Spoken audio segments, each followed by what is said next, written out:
Michelle. Welcome, Michelle Diamond, who has Diamond Executive Resumes is your company, and you are going to teach us all how to crack the code and rise to the top so that your resume shines and your executive bio gets you all of the jobs and board seats that your heart's desire.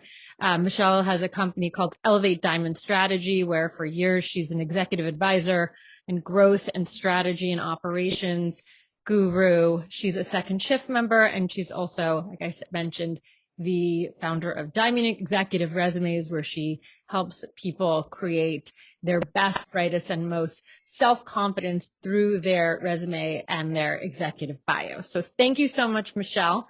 Appreciate you being here today and talking to the second shift community. This is a very a topic thank that you for having me.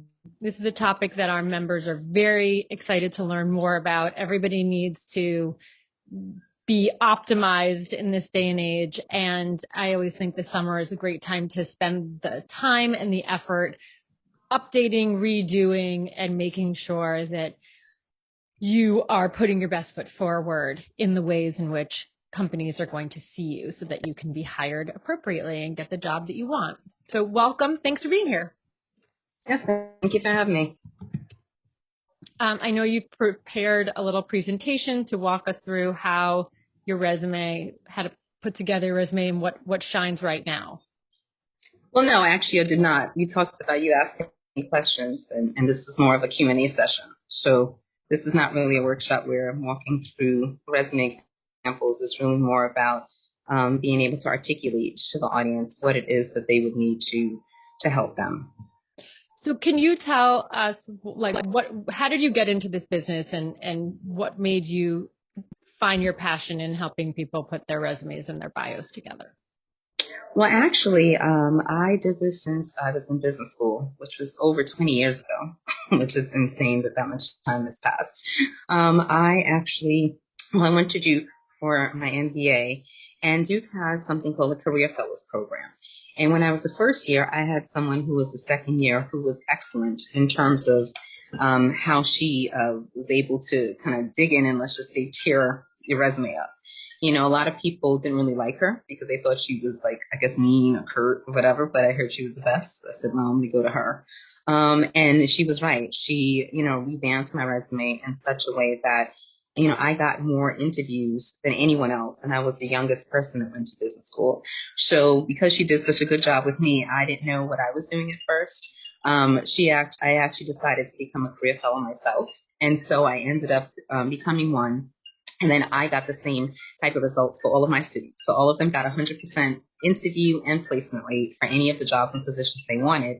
And business school is very unique in the sense that some people have a business background when they start, and then other people have other types of backgrounds. So the fact that I was able to learn how to implement and help anyone, regardless of where they, let's say, were coming from, and really focus on how to get them to a place where, they can actually achieve their goals, and kind of learn how that technique. It was just something I started. So I never thought it was going to be a business of mine, to be honest. It's just that when I got the success rate over the years, people were asking me to help them out. And I was getting the same type of rate in terms of, what I was able to achieve. Everyone who asked my help, they were able to get exactly what they wanted. And then when I decided to go out on my own for the strategy business years ago, I was told that it would take about 10 months, or excuse me, about 6 to 12 months before I got my first client. And so I decided to start the resume business because I figured I'd do that before the strategy business took off. But quite frankly, the resume business never stopped growing. And so because of that, I've kept the business running all these years. And, this particular year, I would say maybe last year and this year, even more so, got a lot of, I would say a lot of traction, a lot of people, because there's such a need in this area. People really don't know how to articulate their unique value proposition. They don't really know how to position themselves to be able to, to get the job they want. They don't really know how to pull out their skill sets. And a lot of times people just don't know where to go. I mean, most of my business has been referral based all of these years because people really don't know where to go for this kind of high level. I mean, I think anyone can go and, do some automated something, or whatever like that, just to put something together. But really having the right resume is not just about the actual functionality of it. It's really more so about, knowing what questions to ask, knowing how to make yourself a perfect fit and how to position yourself to do that. So I was very fortunate that someone taught me that all those years ago. And then I've been able to do this now for the past 18 years for all of my clients. So when you start with a client, what are the things that you first look for? What are the questions that you ask? So when you're thinking through how to rethink your own resume, where do you come from? Well, first, it's most important to find out what it is that they want. That is the most important thing beyond anything else. It's like, you have to have a target. And so sometimes that might be a particular position. And other times it might be, okay, I just want to, level up in general. I don't know exactly what position I want, type of thing. And that goes with board and it goes with, an executive role, things of that nature. So if they want something specific, then it's really about, asking the questions in terms of, what their skill sets are, and then looking to see, what their role and their target is. When it's broad, it's the same thing. It's just that it's just a little bit broader. And so because I've been fortunate enough to have so many years of business experience and then experience doing this, being able to figure out, okay, this is what a person has, this is what they feel like they bring to the table. Let me now position them to pull out some of the key things that are actually going to help them shine. And so, starting with that target question, what do you want, is the most important thing, because a resume can be positioned in many different ways.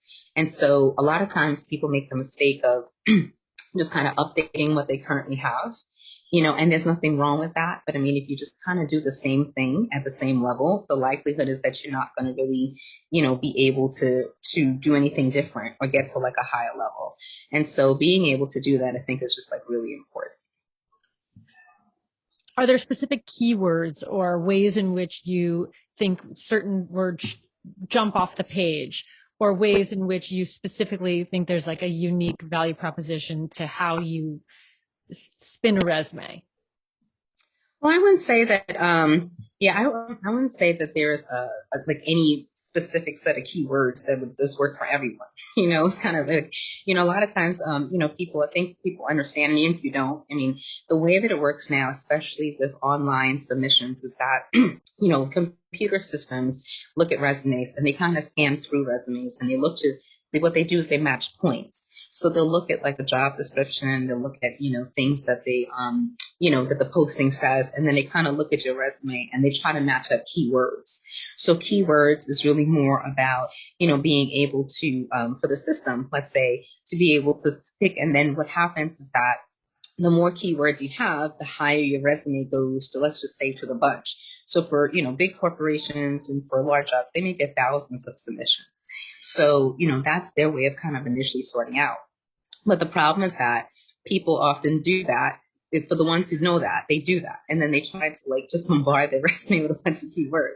And it's ridiculous, because when all it does is just put you so that it's seen, right? Or increases your probability that it's being seen. If someone actually sees it and it makes no sense and it just has like a bunch of keywords, then that's not going to be helpful. So I think being able to, again, be wise with it, but it still has to make sense in terms of, your value proposition and how you may be the best fit for a particular role. And that goes for, boards, you don't really do any online submissions. I mean, boards are usually more personal in nature.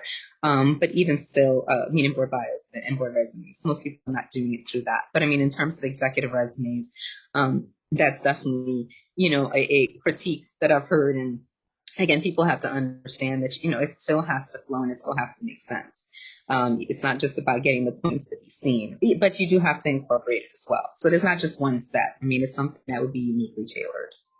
And when you think about it, you said before your unique value. So I like the idea of like in a lot of ways, you're telling your own narrative through your resume. You're telling your value proposition, and it is branding of yourself.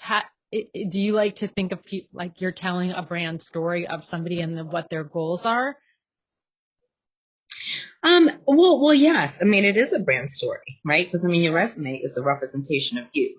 but it's not, I wouldn't say necessarily what your goals are, in a sense of it's really more about how what you bring to the table fits with, the role or the position that you're trying to get. And so, being able to, I mean, when it, through the process, yes. I mean, that's questions that I'll ask my clients in terms of what goals do you have and what do you want to achieve. But that is really just translated so that it makes sure that they position themselves to get what they want. The actual resume itself is really going to be more about, oh, yes, you're a perfect fit for this role. This is the, positioning you in the right way, versus that the goals is just really part of the process. And that's part of like, when I do initial consultations with my clients, that's really the method that's used. It's really kind of digging into it. And I was going to the earlier question really about what you want. And when we talk about uh, the women in our network, a lot of them are, mid and senior level career women. So they have a lot of experience and Mm. they have at this point a resume that could be pretty long. Is there a perfect length or a right amount? How do you edit things down? Because what I've seen is people will send me, can you take a look at my resume? And it's like 5 pages long and it's everything Mm. they've ever done, uh, laid out. And, Mm-hmm. the editing process, I think is really hard for people to take that kind of knife and edit down what they've done when it's your life. Mm-hmm. Yeah, and I get the same thing. The client the last couple of clients, I had a 4 pager and I had someone else who gave me like all these different versions. And then it was like a portfolio document that was like 8 pages. And I'm just like, okay, now granted, this person, was a former president of a company and all that, but still, no, resume after 10 years, no more than 2 pages. It cannot be no more than 2 pages. And bio is always 1 page. Bio never goes beyond 1 page, and that goes forward, and that goes for the executive resume. And that, quite frankly, that's the hardest part of the process. I mean, getting aside from, and that's why it's such an art. First getting that information out. Okay, what do you want? What your skill sets are, how do you position yourself, and then okay, let's now edit it down to the 2 pages. It is something, and just like you use the word like knife, like a scalpel, it really is that. But what I again been very fortunate for doing this for all these years, as well as working with all these clients, is that and again, like I said, having the unique insight of understanding a lot of different executive roles, given I was executive myself and advisory roles and things of that nature, is that you have to know what to take out and what to promote, because not everything is important.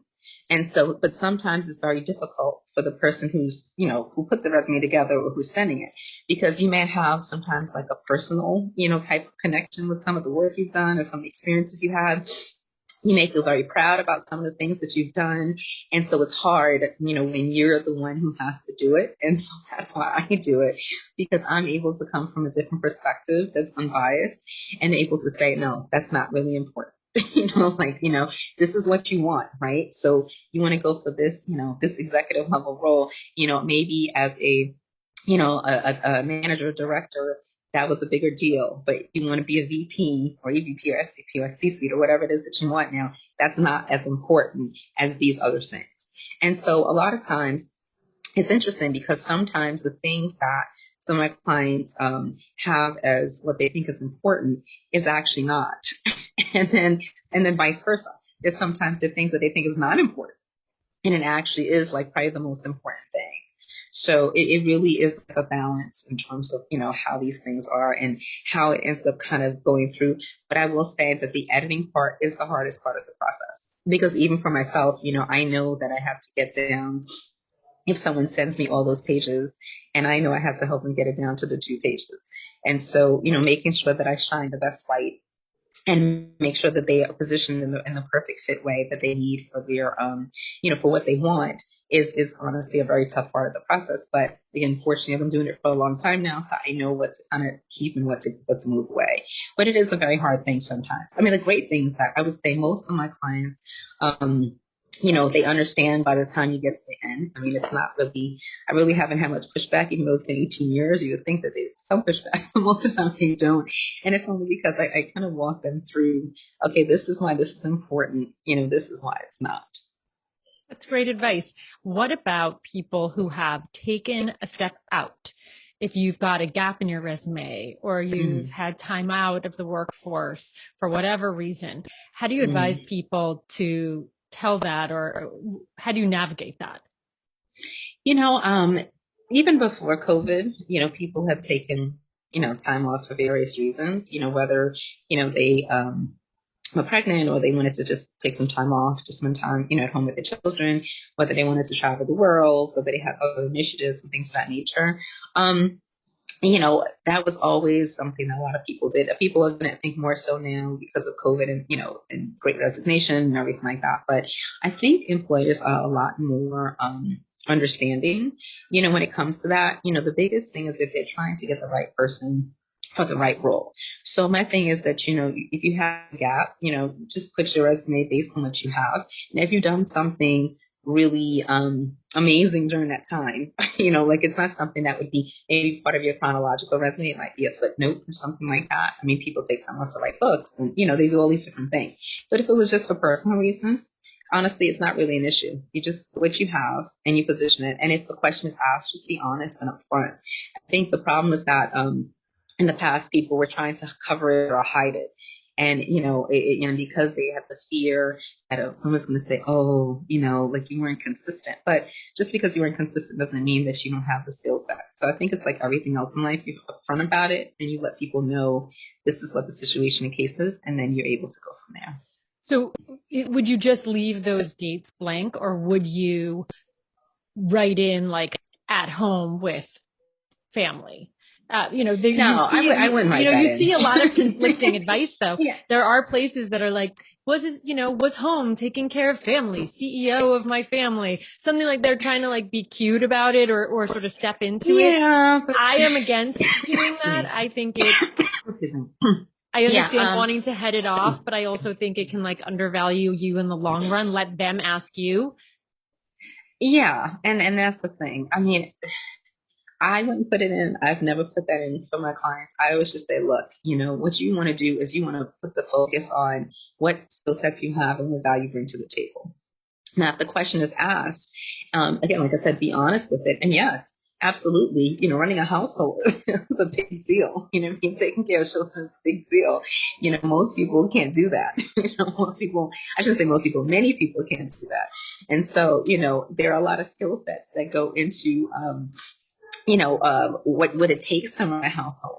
And so if someone ever challenged someone like that in an interview, in a non-defensive way, what I mean, I would just simply say, yes, I actually was CEO of my household and everything else. I made sure that we had maintained our budget and the bills were paid and the kids were thing. I did, learning activities. I did this, and this. Because even though it's intuitive, again, most people won't even ask that. But if someone does ask that, then you can just lay down, boom, boom, boom, in like almost like verbal bullet points fashion.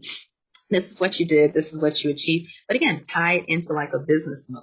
You know what I mean? Talk about budget, talk about, operations, running the house, talk about, again, if the children are not employees, but I mean, talk about managing, the children, managing schedules, things of that nature. If the role that you have is tied into that.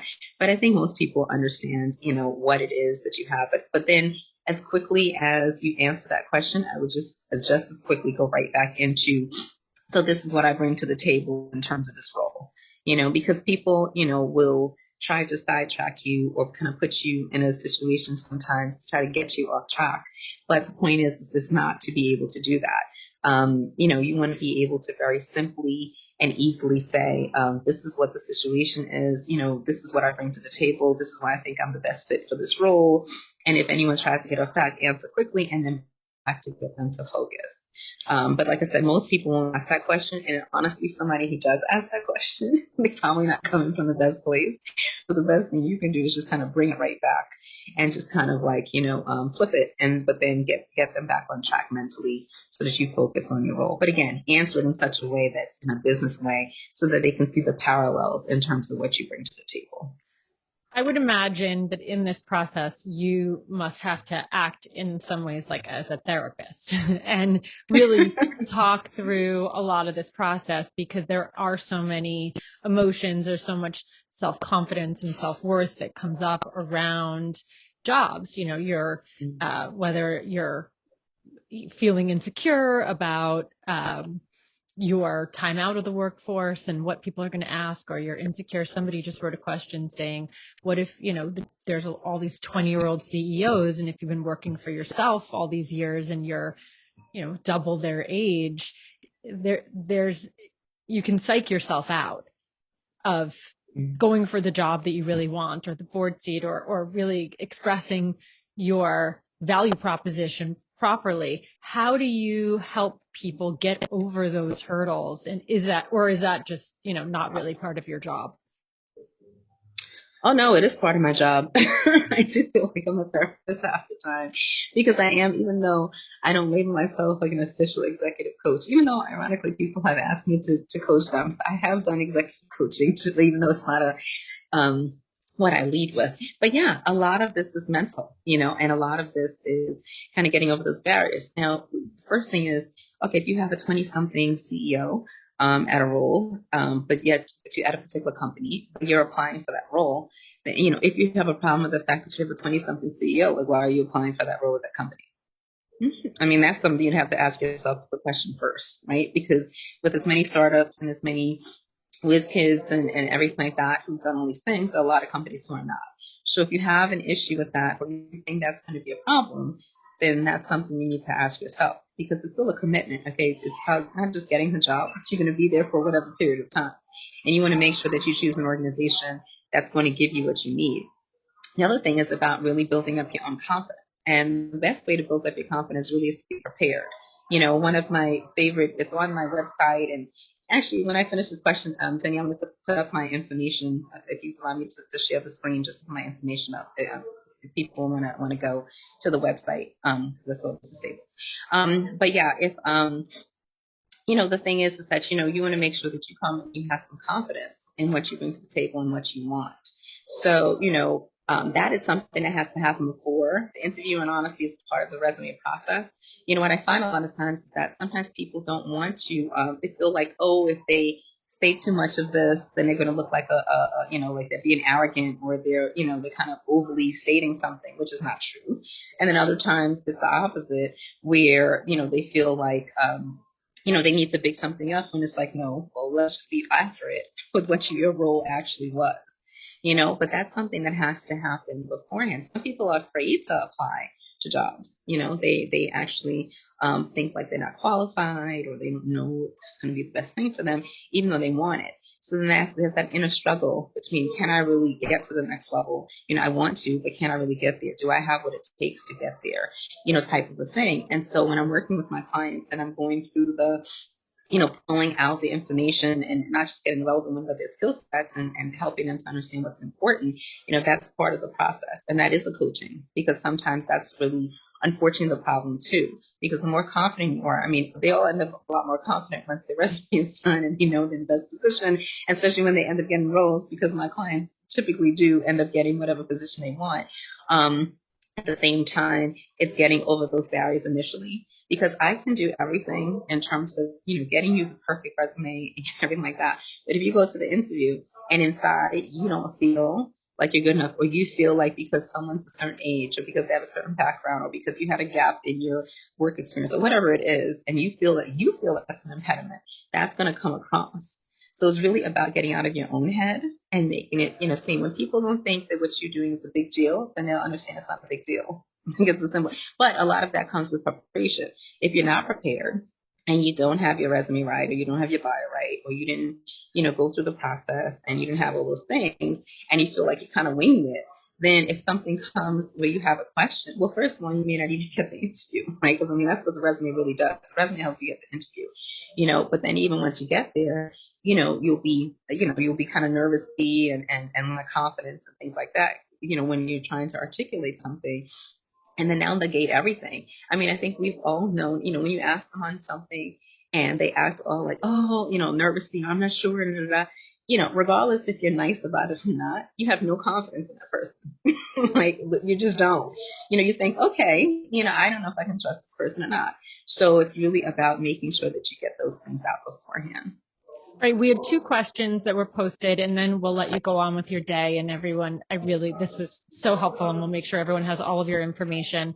My first question was, if you took a considerably lower position for a time because of family needs, how do you position yourself to get back to your original level? Like you took a step back and you want to now take a step to where you were. Is there a way to position it? Do you You know? mean if you took a lower position, but then now you want to go into a higher To position? go back to where you were before you Hmm. took a lower position for a period of time because you had little kids or family needs of whatever, and now you Hmm. want to go back to where you were. How would you tell somebody to position themselves in that case? Well, I mean, I think it's the same thing as if there was a gap. I mean, you have to just be very, honest about what you have and, and then put it there. And then you position what you've done, even in the lower position and everything else. And you position that in such a way that it still makes you look like a perfect fit for the higher level position that you want. So, it's still all about positioning. Again, if the question comes up, oh, well, you took a director role, and now you're going for a VP role, like why, what happened type of a thing. Well, if you took a lower position, that inherently implies that the position that you had before that was probably a higher one, so, it would have to be, because otherwise there'd be a progression. So it's like if you have a high position and also you have a lower position and now you're going for a high position again, that's usually what happens when you say you take a lower position. So, the person would be able to look and be able to say, oh, what happened here? And then you can just be honest. Just say, look, I temporarily took something that fit me personally and fit my family lifestyle for this period of time, but it was only so that I can get my family or my children or myself or whatever the situation is, under control or stabilized, something like that. However, I realized that I had been underutilizing my skill sets. And so now I'm ready to get back to the level that I knew I can be in terms of how I can contribute to your organization. It's as simple as that. The biggest thing is just, again, not to hide it.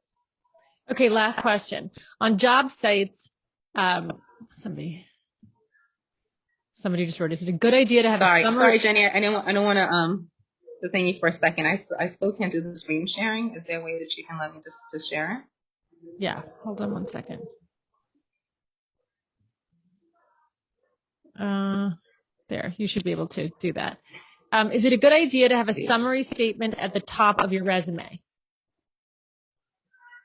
Yes. Yes. It's good to have that. Yes. And then finally, were you able to share?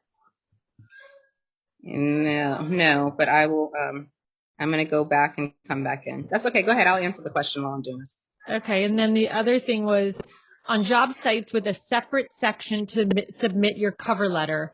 Do I include it without being instructed to do so?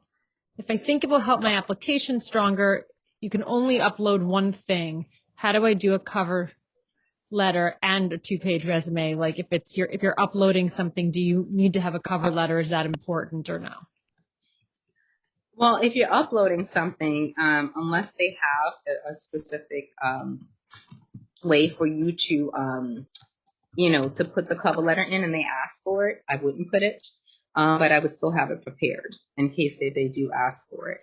Cover letters have been very interesting throughout all of these years in the sense that they, they were a lot, I think they were a lot more important years ago when people were doing things more manually.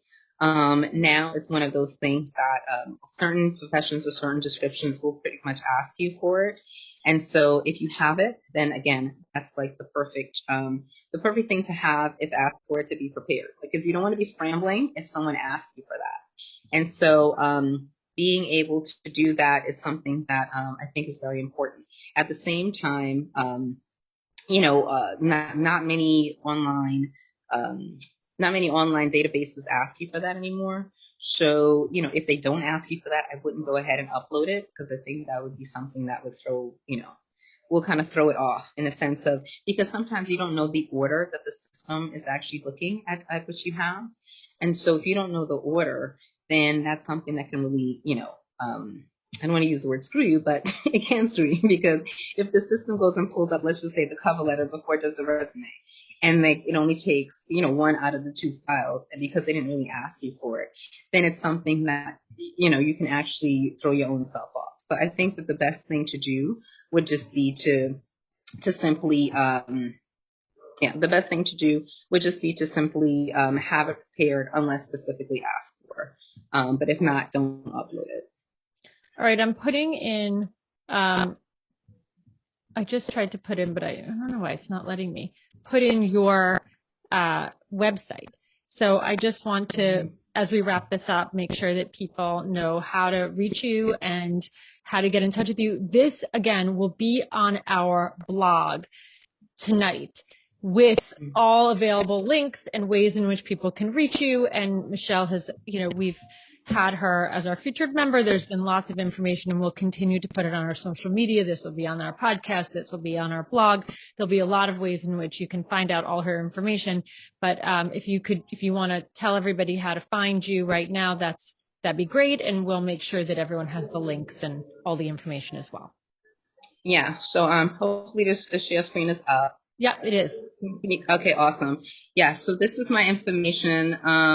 Any one of you can definitely reach out to me. That's my direct email address, michelle@diamondexecutiveresumes.com. You can do it the info@diamondexecutiveresumes.com too, which is from the website, and the web address is again www.diamondexecutiveresumes.com. All right. Well, this was fabulous. So informative, and really appreciate your time. This is something I know everyone's really curious about and excited to get to work on. So thank you, everybody, for being here today, taking the time to visit with Michelle Diamond from Diamond Executive Resumes, and have a great summer, and we'll see you all soon. Take care. All right, thank you. Bye-bye.